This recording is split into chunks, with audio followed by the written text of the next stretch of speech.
I'll go on YouTube today. We're going to be reacting to the world's highest security prison, Kekop, the most evil archive there. So I'm just assuming it's a really tight prison, maximum security, maximum security. You get it? So, without further ado, let's get into this. What you see behind me is the world's strictest and largest prison. This mega prison has a capacity of 40,000. Prisoners here are the most unsafe people you can even imagine. How many people's lives have you ended? 5 or 10? More than 50. MS-13 and many other gangs. These are animals. These aren't people. They're psychopaths, sociopaths, the kind of people we have here. We are about to see the worst of the worst. Welcome to CCOP, the world's largest prison by capacity in El Salvador, which was constructed to imprison the highest profile criminal. To enter this prison are destined never to leave alive. There's no way out. How are you gonna come out of this? The reason why this small country of 6 million needs the largest prison is the gangs. Once dominating the country, these gangs faced a dramatic crackdown starting in March 2022. Under President Nayib Bukele's administration, over 70,000 individuals, about 2% of the country's adult population, were arrested within just 16 months.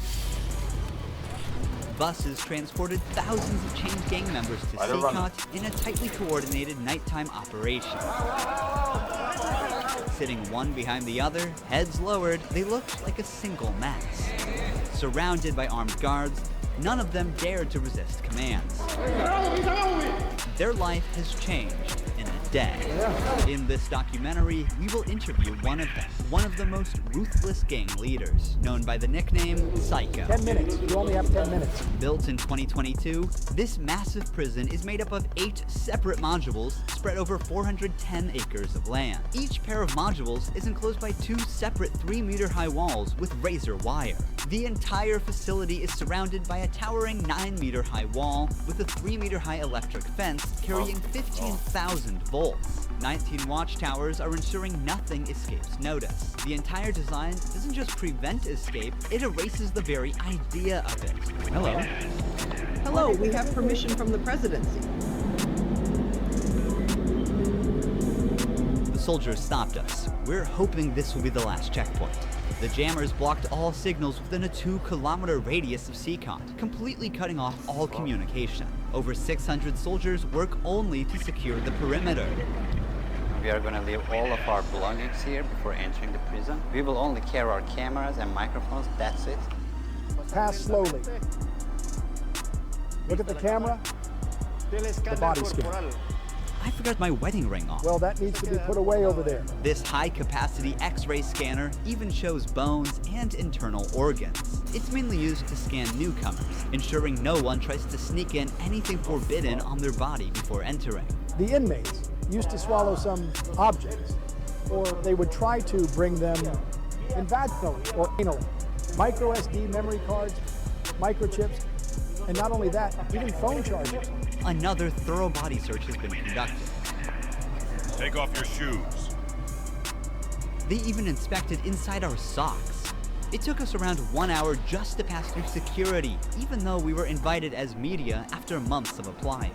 Guards are wearing masks because they're doing a risky job here. So if they get identified, it might be riskier for them to go to town centers because these gangs have a lot of connections. So they have to keep their identity secret. Why don't you wear a mask? I have to talk to them face to face, looking them in the eye. They already know who I am. We're in the registration room. This area is for inmates only. When a criminal is captured on the street, they don't carry ID or give their real name. That's why their fingerprints and photographs are taken here to enroll the exact webcam. or give their real name. That's why their fingerprints. I literally got the same exact webcam, fam. Who's on my head, man?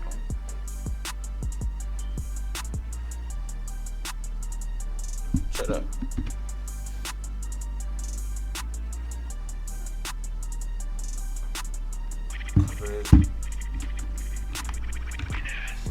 Prints and photographs are taken here to enroll in the system. Once they become a permanent part of CCOT, the inmates lose all contact with loved ones for the rest of their lives, as family visits are strictly forbidden. It's also important to note that a small number of innocent people were mistakenly imprisoned during the big crackdown. Because of the no-contact policy, their families have no idea where they are or if they are still alive. For some, this documentary could be their first chance to see a missing loved one. Before entering the modules where the inmates are, we visit the armory of the prison. This section is a must in case of possible riots, and these convicts are the most unsafe people on Earth. The type of firearm we use is a T65 rifle, similar to the M16 rifle. We also have this other firearm, which is a 12-gauge shotgun. A Sig Sauer rifle allows us to maneuver in spaces that are too tight to move. Whenever criminals are arrested and dragged to the bus, various cuffs and chains are used to restrict their movements and minimize the risk of harm to officers. Has there ever been a riot? So far, there have been no escape attempts. We have the worst of the worst within criminal organizations here. The riot gear consists of a head protection, a face shield, neck protection, an anti-trauma vest, leg protectors, shin guards, and of course, a shield. Generally, in the prisons, we see inmates invent any kind of handmade weapon, like awls or knives.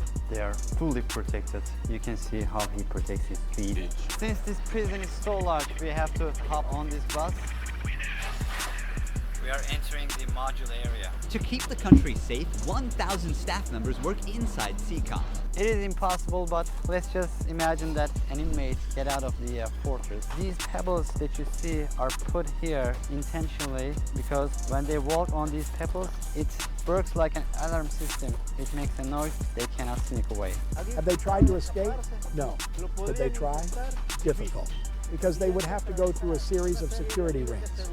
CCOT was built with its own infrastructure in an isolated area, including an electrical and sewage system to prevent external interference. In case of an electricity cut or water supply issue, the cisterns and power plant will maintain operations for up to a week. I'm so excited. We're gonna be face to face with the most dangerous criminals in the world. It is pretty tense. We are entering one of the modules now. You are seeing the third and fourth modules next to each other. An offender who enters one of these buildings never exits through these doors. In a few steps, we'll be surrounded by more than 2,500 inmates. It's like stepping in the middle of controlled chaos.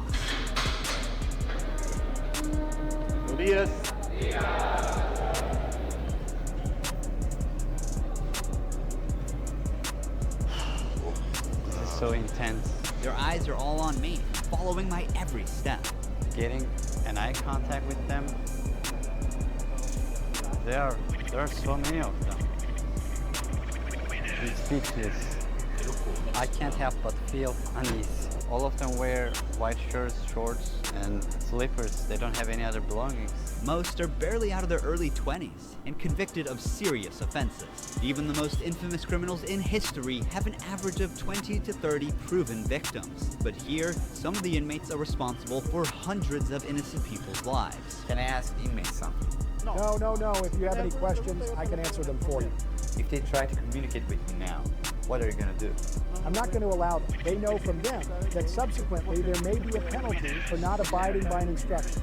I'm curious to know which of these group leaders I'll be interviewing. It is forbidden for us to pass this yellow line because these are one of the most dangerous human beings on Earth. Without the bars between us, everyone knows exactly what could happen. There are 32 cells in every one of the 8 modules making up the mega prison. Each cell holds around 80 inmates, but the number can go as high as 150. Despite not being at full capacity, the inmates only have 0.5 square meters of personal space each. Prisoners do not have any ventilation rights or courtyards to walk outside their cell. Each inmate here have been given one of the longest sentences you can even imagine in your life. The only thing that doesn't change that all these inmates will never get outside. They will never see sunlight. The only people are authorized to get inside and outside are the personnel and sometimes media like us. They will never ever leave this building. If you see their look, you can see the emptiness in their soul. They don't have any hope towards future. They look very robotic. Their life is so monotone. This open corner is their toilet area. They have like 2 toilets for 80 inmates. It's literally humiliating these inmates, like their whole confidence is disciplined here. The same place where they use the toilet is also where they take showers. To clean themselves, they use plastic dippers in a single shared basin. There's no running water in the cells, so the prisoners have to rely on one blue barrel for drinking water. Where they sleep is these metal bunks. No pillow, no mattress.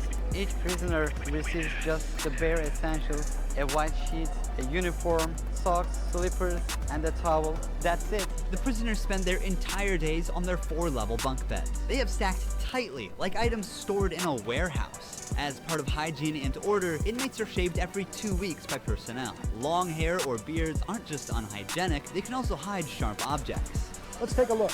Take off your shirt and line up here. Now they are taking their shirts off. These inmates were once part of the MS-13 and Barrio 18 gangs, which controlled the neighborhoods of El Salvador. These 2 rival gangs spent years extorting money from locals and causing great suffering to Salvadorans. There is Barrio 18, MS-13 gangs all together in one cell. That's right, just like that. The entire module is the same. They all live like this. Outside, entering each other's neighborhood could mean being torn apart. Yet here, they are side by side until their last breath. How do they live without attacking one another? They have to learn how to live together. Here, they are in a prison. They are not on the street. Most of the inmates have tattoos covering their entire bodies, even including their faces, showing their loyalty structure. For MS-13, tattoos often include initial letters or the number 13. Members of the other gang use symbols like 18 or 666, which add up to 18 and symbolize the devil, or they use Roman numerals. Having gang tattoos on one's face is a clear sign that they are one of the most ruthless and high-ranking members of the organization. Crossing paths with such a person on the street is the same as staring death in the face. A spiderweb tattoo represents being caught in the web of justice and serving a long prison sentence. The devil horns tattoo is a dark symbol that represents these individuals' worship of the devil. Some even claim that they carried out their actions under the devil's command. A teardrop tattoo signifies that the person has ended someone's life. The number of teardrops indicates how many lives they've taken. If there are 3 teardrops, it suggests that the tattoo's owner has taken so many lives that they've lost count. With the phrase "laugh now, cry later," these masks or Yo, these niggas are packed. What? Why you going around killing people for, fam? Like you can't hit everyone, bro. Like 3 niggas, like, bro, that's like me killing.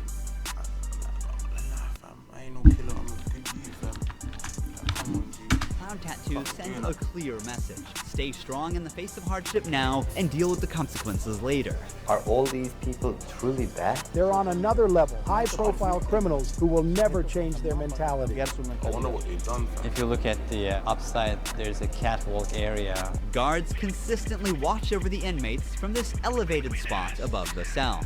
If anything suspicious occurs, they will intervene while an extensive network of cameras observes every corner 24/7, ensuring nothing goes unnoticed. The modules are kept lit all day and night for monitoring. When the sun goes down, the lights stay on all the time. They are constantly being observed. I think this is one of the hardest things. When they try to sleep, they use their towels and cover their eyes to block the light.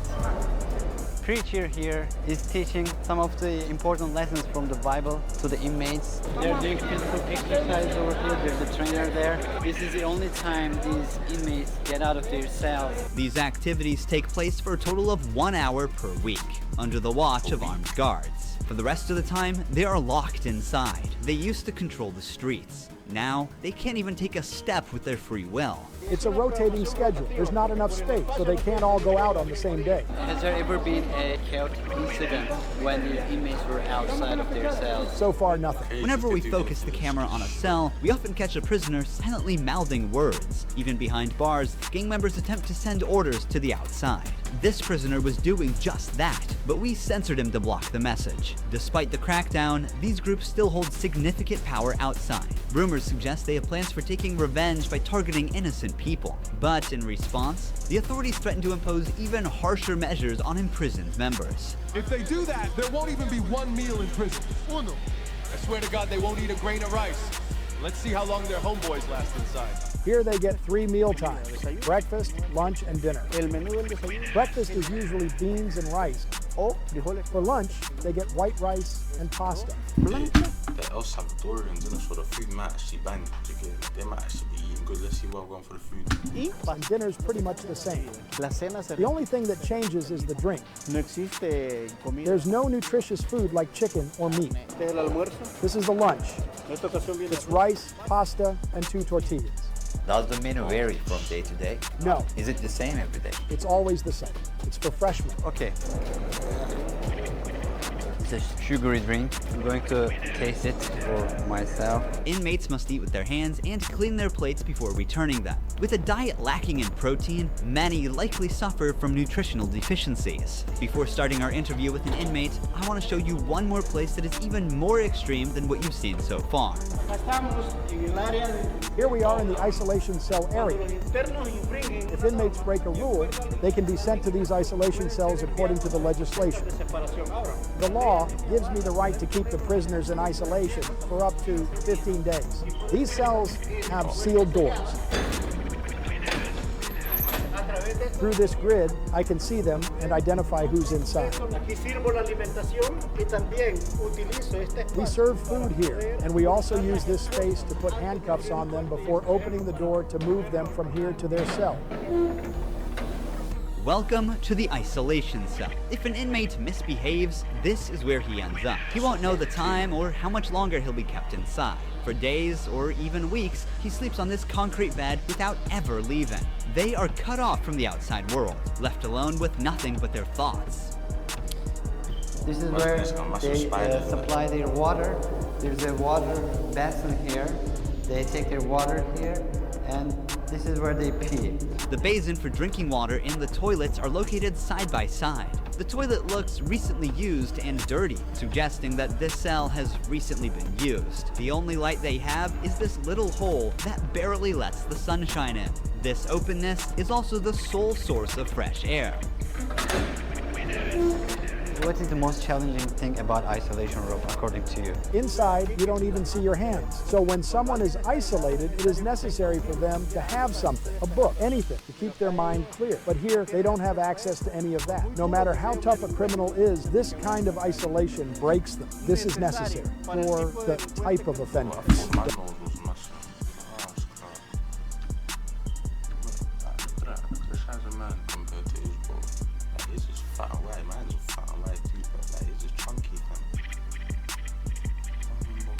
That we have here. People who once played God by deciding who would live and who wouldn't live deserve the worst punishment. We don't show them mercy. They can ask for forgiveness, and may God forgive them. But here, justice must be served for so many victims, and it's the least they deserve. Now we're going to interview the inmate known as Psycho. He has a 34-year criminal history and has spent the last 25 years as a high-ranking member of an organization.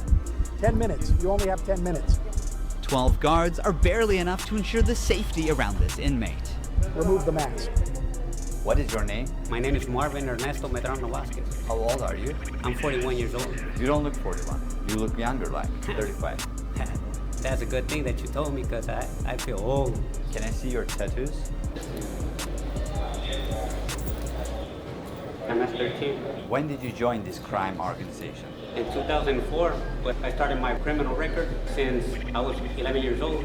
How did you first become involved? When somebody is born with just a mom and the mom is working, you look for the streets, you look for somebody to help you out. I said, oh, my mom's poor, I need some shoes, I need some clothes, and I started robbing. Then I need a father figure because I'm my father.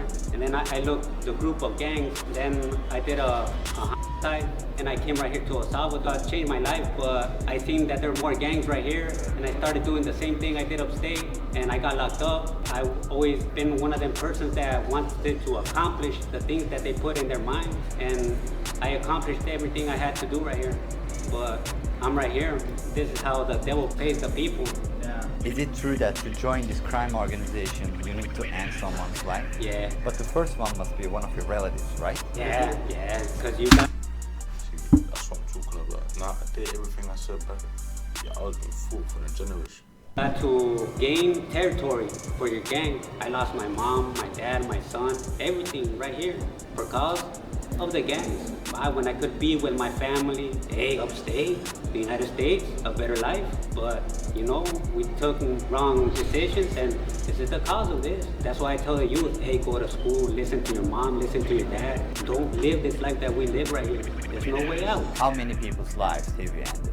Is it 5 or 10? How many? No, if you talk about what you used to do in the jails after, it probably get a few more than 50. You gotta do it sometimes. How did you become cold-blooded and merciless? It's the Mexican King 1 van. My man just said 50. I just got 50 bodies. I can't really respond you with that question. How do you feel about not seeing your family forever since you're in Sakat? I feel bad because What do you mean you feel bad, fam? You just said that you got to one of your relatives. I seen my son the last time when he was 5 years old, and he's 21 years old. Wow. Right now, I want to see him. I want to tell him, hey, don't do the same things that your dad did. Look for a good life. People who have fallen victim because of you will never see their loved ones again. You will also never see your family. How do you cope with emotions like missing someone? I feel bad. Sometimes, like I tell you, I lay down on my bed and I think a lot of things, and sometimes I cry. What is your motivation to stay alive here? To one day change my life and look for God in my life, and I tell God, hey, forgive me because I did some things. Okay. Finally, we see the sunlight. Honestly, Sakat is a place you would never wish to end up in, even as a visitor. But for the people who victimize Salvadorans, it is now their forever home. These criminals took the innocent people's right to live, and now they're paying for it. The Salvadorian government's message is clear. Crime is no longer tolerated and the punishment is severe. El Salvador once had the highest rate of lives lost due to widespread chaos. During its peak, 104 out of every 100,000 people lost their lives in a single year. Previous administrations agreed to a truce with these groups, but this couldn't bring lasting order. Although the current government's methods are controversial, by 2023, the number dramatically dropped to 2.4 per 100,000 people, placing El Salvador among the safest countries in the world for the first time. So far, the results are undeniable. Peace has returned to the neighborhoods. But what about those who were wrongfully imprisoned? Is it true justice or way to control chaos? Are we seeing a lasting solution or just a temporary fix? For now, the answer remains unclear, and the world continues to watch. Thank you for watching this documentary. See you in the next one.